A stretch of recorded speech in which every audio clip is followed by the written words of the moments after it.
এখনো বাইরে তাকিয়ে কি দেখছো? যা হওয়ার তা তো হয়ে গেছে। ঘরে এসো। রেহানা, চোখের সামনে সব শেষ হয়ে গেল। এই জমিনই ছিল আমাদের রুটি রুজির একমাত্র উপায়। এক রাতের বৃষ্টিতে সব ভেসে গেল।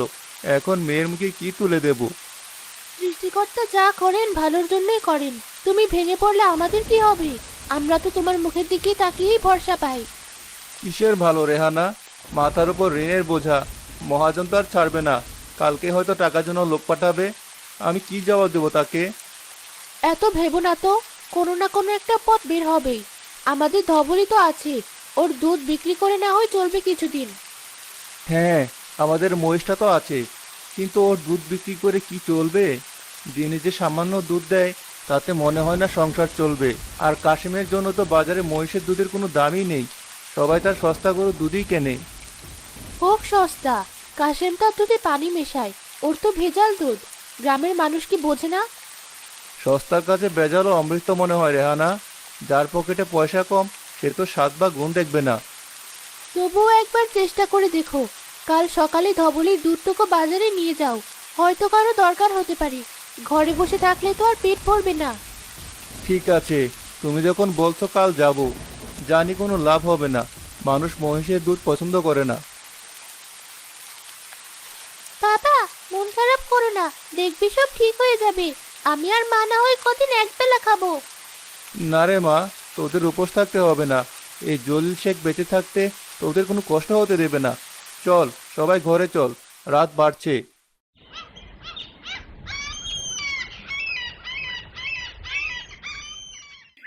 পরের দিন সকালে জলিল তার মহিষের দুধ নিয়ে বাজারে যায়।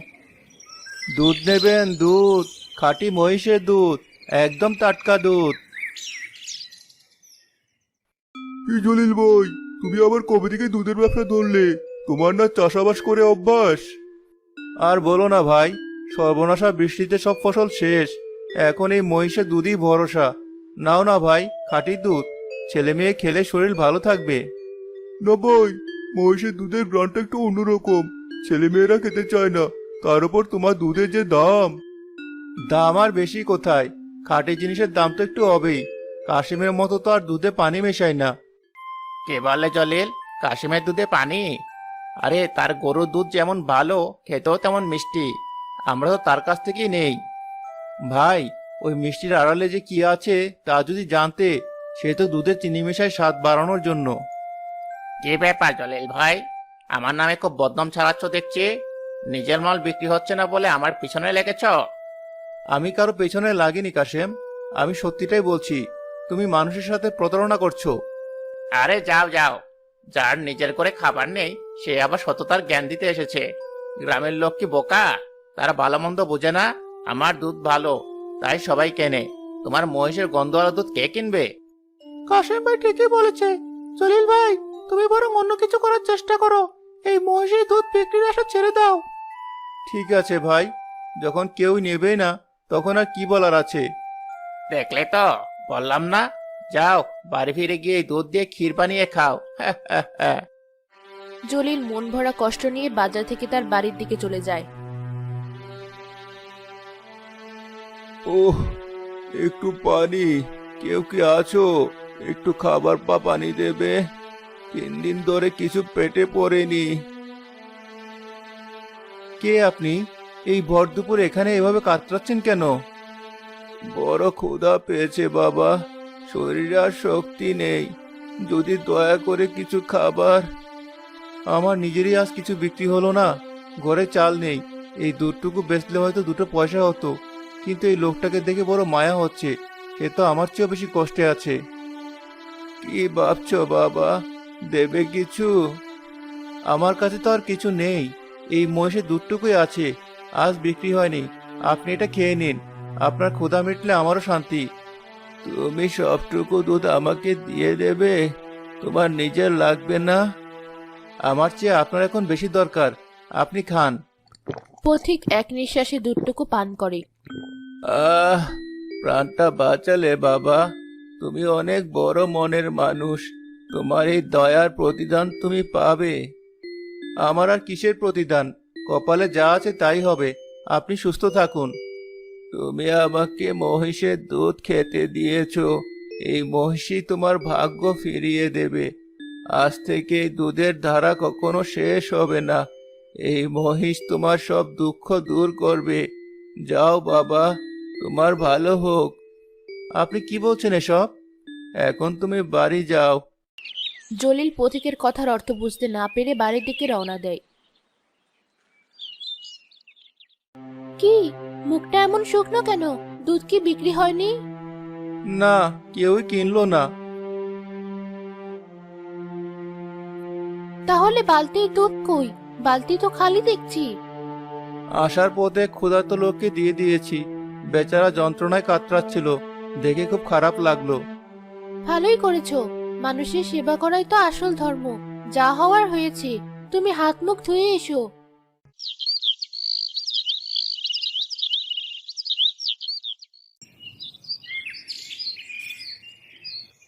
বেলা হয়ে গেল, ওঠো, ধবলের দুধ দোয়ানোর সময় হলো। ওঠে আর কি হবে? কে বা কিনবে এই দুধ? কেউ না কিনুক, রিনা খাবে। এবার ওঠো তো। জলিল অনিচ্ছা সত্ত্বেও দুধ দোয়ানোর বালতি নিয়ে গোয়ালে যায়। দুধ দোয়াতে দোয়াতে সে অবাক হয়ে যায়। রেহানা, রিনা, শিগগির এদিকে এসো। কি হয়েছে? অমন করে চিৎকার করছো কেন? ধবলি ঠিক আছে তো? রেহানা দেখো, এ কি হচ্ছে? এ কি, পাত্র তো ভরে উপচে পড়ছে, এখনো দুধের ধারা বন্ধ হচ্ছে না। এ তো দেখছি একটা অলৌকিক ব্যাপার। কাল তো ধবলি একটুখানি দুধ দিয়েছিল। আমার মাথায় কিচ্ছু আসছে না। এক বালতি নয়, পুরো 3 বালতি দুধ। এও কি সম্ভব? আমার মাথাও তো কাজ করছে না, কিভাবে কি হলো? আমার মনে হচ্ছে এটা ওই পথিকের দোয়া। পথিক বলেছিল এই মহিষ সব দুঃখ দূর করবে। আমি তার কথা বিশ্বাসই করিনি। সৃষ্টিকর্তা মুখ তুলে চেয়েছেন, এখন আমাদের আর কোনো অভাব থাকবে না। কিন্তু রেহানা, এত দুধ দিয়ে আমি কি করব? গ্রামের লোকেরা তো মহিষের দুধ খেতে চায় না। এই 3 বালতি দুধ আমি কার কাছে বিক্রি করব? সেটাও তো চিন্তার বিষয়। খুশির সাথে সাথে চিন্তাও চলে এলো।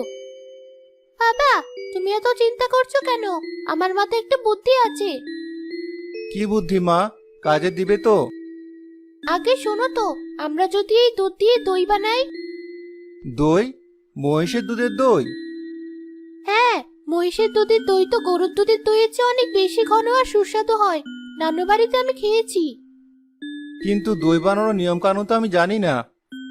আমি অল্প স্বল্প জানি। আমার মা তো খুব ভালো দই বানাতেন। আমরা দুজনে মিলেই পারবো। হ্যাঁ বাবা, তুমি রাজি হয়ে যাও। আমাদের দই সবাই পছন্দ করবে। ঠিক আছে, যখন মা আমি এত করে বলছিস, তখন তাই হোক। কাল থেকে আর দুধ নয়, দই বানিয়ে বাজারে নিয়ে যাব। দেখা যাক কি হয়।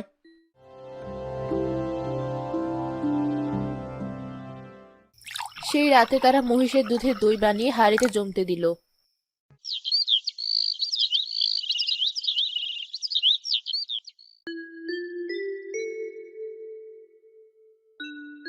দই নেবেন? দই, খাঁটি মহিষের দুধের শাহী দই। একবার খেলে বারবার খেতে চাইবেন। জলিল, কাল দুধ আজ দই, ব্যবসা একদিনই বদলে দিলে। দুধ তো কেউ নিল না, তাই ভাবলাম দই বানিয়ে দেখি। নাও না ভাই, এক হাঁড়ি নিয়ে দেখো, খুব ভালো খেতে। না ভাই, মহিষের দুধের দই আগে কখনো খাইনি। কেমন টক না মিষ্টি হবে কে জানে। থাক। দেখে তো ভালোই লাগছে, কিন্তু স্বাদ কেমন হবে কে জানে। যদি পয়সাটা জলে যায়? আরে ভাই, পয়সা জলে যাবে কেন? কথা দিচ্ছি, ভালো না লাগলে পয়সা ফেরত। আবার নতুন দোকান খুলে বসেছ জলিল ভাই? মহিষের দুধের দই? হা হা হা, মানুষ যা খায় না তুমি তাই বেচতে আসো? তুমি নিজের চরকা তেল দাও কাশেম, আমার চিন্তা তোমায় করতে হবে না। আরে, আমি তো তোমার ভালোর জন্যই বলছি। এই দই খেয়ে যদি গ্রামের লোকের পেট খারাপ হয়, তখন কিন্তু মোড়ল তোমাকেই ধরবে। কাশেম ভাই ঠিকই বলেছে, অচেনা জিনিস কে কাজ দেয়। চলো, আমরা চলে যাই। কাশিমের কথা শুনে বাকিদেরও মনে সন্দেহ জেগে ওঠে। কেউই দই কিনতে সাহস পায় না। সারাদিন বসে থেকেও জলিল একটা দইয়ের হাড়িও বিক্রি করতে পারল না।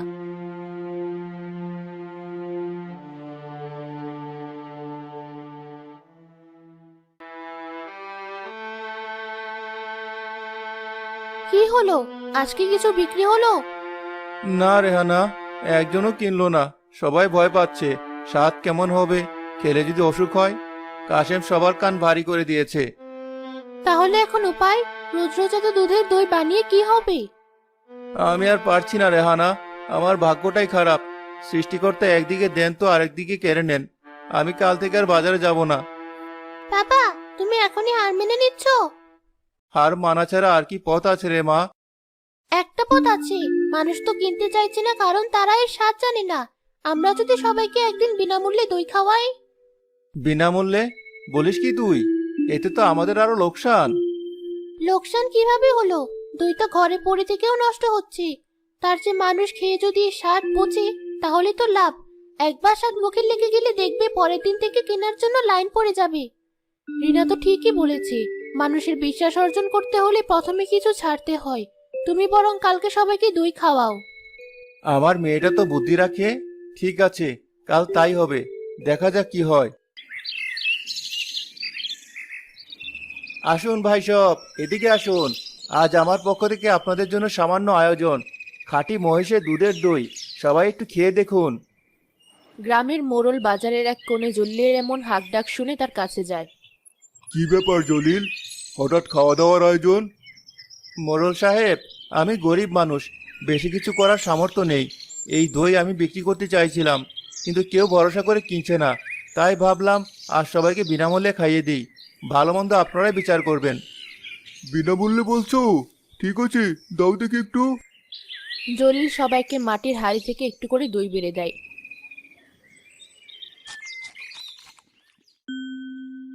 আরে, এ তো দারুণ খেতে। এমন মিষ্টি আর ঘন দই তো জীবনে খাইনি। আমার তো মনে হচ্ছে মুখের মধ্যেই গলে যাচ্ছে। কি দিয়ে বানালে এমন সুন্দর দই? খাঁটি মহিষের দুধ আর আমার স্ত্রীর হাতের জাদু ভাই। বাহ জলিল, তুমি তো ফাটিয়ে দিয়েছো। সত্যি, এমন স্বাদের দই আমি আগে কখনো খাইনি। এর তুলনা হয় না। আপনাদের ভালো লেগেছে, এটাই আমার সার্থকতা। ভালো লেগেছে মানে? কাল থেকে এই দই বাজারে বিক্রি করবে, আর দামটা এমন রাখবে যেন সবাই কিনতে পারে। আমি তোমার প্রথম খদ্দের হব। কাল সকালে আমার বাড়িতে 2 হাঁড়ি দই পাঠিয়ে দেবে। আচ্ছা মোড়ল সাহেব, আমি সকালে পাঠিয়ে দেব। আপনারাই তো আমার ভরসা। সবাই জলিলের কাছে দইয়ের জন্য অগ্রিম নাম লেখাতে থাকে। দূর থেকে কাশেম সব দেখে রাগে হিংসায় জ্বলতে থাকে। এত সাহস! আমার ব্যবসা বন্ধ করে এখন সে রাজা হতে চায়। এর একটা বিহিত আমাকে করতেই হবে। জলিল শেখ, তোর এই সুখ বেশি দিনের নয়।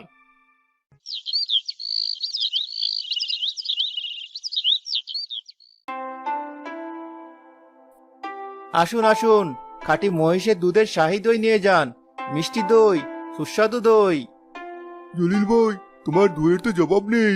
কাল খেয়েছি, এখনো মুখে স্বাদ লেগে আছে। আজ 2 হাঁড়ি দাও।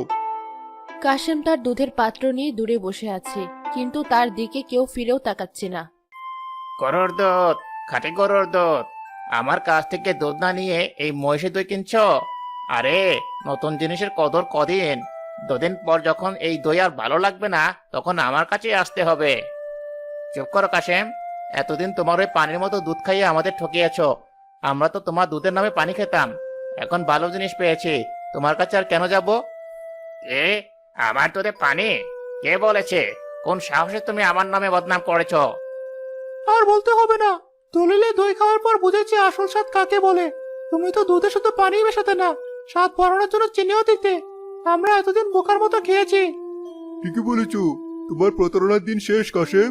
এখন সৎ মানুষের যুগ। তোমরা সবাই একদিন পস্তাবে, দেখে নিও। আমি কাশেম ব্যাপারী, আমাকে তোমরা চেনো নে। কেউ তার কথায় কান দেয় না। সবাই জলিলের দই কিনতেই ব্যস্ত। আজ বাজারে কি ভালো বিক্রি হয়েছে? দুপুর গড়ানোর আগেই চলে এলে যে। হ্যাঁ রেহানা, মোড়ল সাহেব তো আজ 10 হাঁড়ি দই নিয়ে গেছেন। ওনার বাড়িতে নাকি শহর থেকে মেহমান আসবে। আমাদের দই খাইয়ে নাকি তিনি তাদের তাক লাগিয়ে দেবেন। বাবা, আমার জন্য নতুন জামা আনতে বলেছিলাম, মনে আছে? আনবো মা, আনবো। শুধু তোর জন্য কেন, তোর মার জন্য আনবো। সামনের হাটের দিনে আমরা সবাই মিলে শহরে যাব। যার যা পছন্দ তাই কিনবো। মহাজনের টাকাটা শোধ করে এসেছো? লোকটা তো টাকার জন্য খুব তাগাদা দিচ্ছিল। শুধু মহাজনের ঋণ কেন, সব ধার দেনা শোধ করে দিয়েছি। এখন আমরা স্বাধীন, আমাদের আর কোনো চিন্তা নেই। এই দেখো বাকি টাকা। এখন থেকে আমরা সঞ্চয় করব। রিনাকে স্কুলে ভর্তি করাতে হবে। সব ওই ধবলের জন্য। ও না থাকলে যে কি হতো, আমাদের ভাগ্য ফিরিয়ে দিয়েছে ও। ঠিক বলেছ, ও শুধু মহিষ নয়, আমাদের পরিবারের একজন সদস্য। ওর যত্ন আমাদের ঠিকমতো করতে হবে।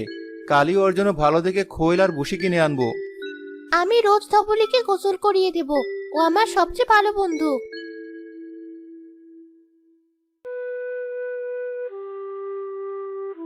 শেষ, আমার সব শেষ হয়ে গেল।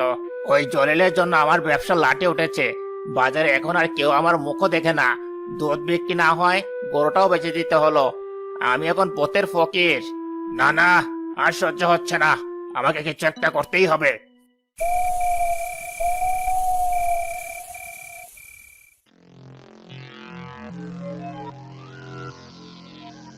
সবাই নিশ্চিন্তে ঘুমিয়ে পড়েছে। এই তো সুযোগ। গোয়াল করে দরজাটাও ঠিক মতো লাগানো নেই। আজ তো শেষ রাত জলিল। কিরে বলি, খুব তো দুধ দেওয়া হচ্ছে। তোর দুধের দই খেয়ে তো গ্রামের সবাই আমাকে ভুলে গেছে। আজ তোর দুধ দেওয়ার শেষ দিন। পকেট থেকে বিশেষ শিশি বের করে মহিষের খাবারের পাত্রে সে মেশাতে যায়। মহিষতে বিপদ বুঝতে পেরে রেগে গিয়ে কাশিমকে এক লাথি দিয়ে গোয়াল ঘরের বাইরে ফেলে দেয়। আহ, ওরে বাবারে, মরে গেলাম। আমার কোমরটা বোধহয় ভেঙেই গেল। কিসের শব্দ হলো? রেহানা, উঠো, বাইরে মনে হয় চোর এসেছে। কে এমন ভয়ানক চিৎকার করছে? চলো গিয়ে দেখি।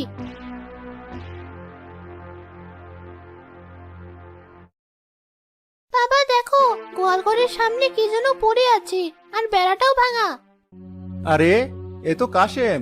কাশেম, তুমি এখানে এই রাতে কি করছো? আর তোমার এই অবস্থা কিভাবে হলো? আমাকে আমাকে মাফ করে দাও জলিল ভাই। আমি আমি এদিকে দেখো, এটা কি?